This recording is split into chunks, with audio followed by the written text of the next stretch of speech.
સાધન નથી, પરંતુ વાંચન તો આપણા અંતરાત્માનો સંસ્કાર છે. જે વાંચે છે એ વિચારવાનું શીખે છે, જે વિચારશે એ વિજ્ઞાન જન્માવશે, અને જે વિજ્ઞાન ધરાવશે એ જ વિશ્વને જીતી શકશે. કેવરાના રણમાં, દરિયામાં, પહાડોમાં, ગુફાઓમાં, જેલની કોટડીમાં માણસને જો વાંચન માટે એકાદ સારું પુસ્તક મળી જાય તો જાણે નવી દુનિયા મળી જાય છે. એવો જાદુઈ દીવો છે વાંચન. એટલે તો લોકમાન્ય તિલકે કહ્યું હતું કે હું નરકમાં પણ ઉત્તમ પુસ્તકોનું વાંચન કરીશ, કારણ કે વાંચનમાં એવી શક્તિ છે કે જે નરકને પણ સ્વર્ગ બનાવી દે છે. મનુષ્યના સંસ્કાર, સ્વભાવ અને શિક્ષણના ઘડતરમાં મા-બાપ અને ગુરુ પછી સૌથી મોટો પ્રભાવ હોય તો તે વાંચનનો છે. વાંચન થકી આપણું જીવન ઉત્તમ બને છે. આપણામાં સારા સંસ્કારોનું સિંચન થાય છે. સારા ગુણોનો વિકાસ થઈ આપણા આદર્શોને ઉચ્ચ બનાવે છે. સમાજમાં અંધશ્રદ્ધા, વહેમ અને કુરિવાજો વગેરેને દૂર કરીને નવચેતનાનો સંચાર કરે છે તથા માનવ જીવનને સમૃદ્ધ અને સુખમય બનાવે છે. તેને પશુથી દેવત્વ તરફ લઈ જાય છે.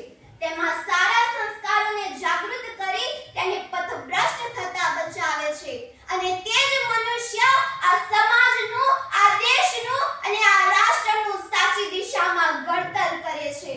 મિત્રો, વાંચનથી ચારિત્રનું નિર્માણ થાય છે, અને જ્યારે વિદ્યાર્થીના ચારિત્રનું નિર્માણ થાય છે ત્યારે જ આ દેશ અને રાષ્ટ્રનું પુનઃ નિર્માણ થાય છે.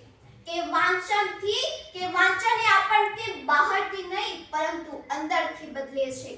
કે આપણામાં રહેલી આપણી ભાવનાઓ, વિચાર શક્તિ અને વ્યક્તિત્વને આકાર આપે છે. જેમ કુંભાર માટીને આકાર આપે છે, એમ વાંચન આપણને પણ આકાર આપે છે. એક સરસ પંક્તિ યાદ આવે છે કે કાગળની ગોદમાં છુપાયેલા છે વિચારના બીજ.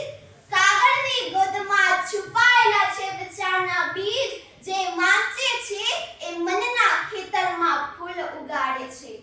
ડોક્ટર અબ્દુલ કલામ થી લઈ અબ્રાહમ લિંકન, સ્વામી વિવેકાનંદ થી લઈ મહાત્મા ગાંધી જેવા મહાન પુરુષોએ પોતાના જીવનમાં વાંચનને મહાન ગુરુ ગણાવ્યા હતા.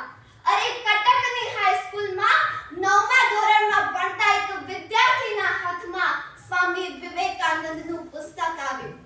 તેના વાંચનથી તેઓ એટલા ગરકાવ થઈ ગયા, તેમણે એટલી બધી પ્રેરણા પ્રાપ્ત કરી અને તેમણે નિશ્ચય કર્યો કે હું મારું સમસ્ત જીવન મારી ભારત માતા માટે સમર્પિત કરી દઈશ. પાછળથી તેમનું નામ નેતાજી સુભાષચંદ્ર બોઝ તરીકે ઓળખાયું.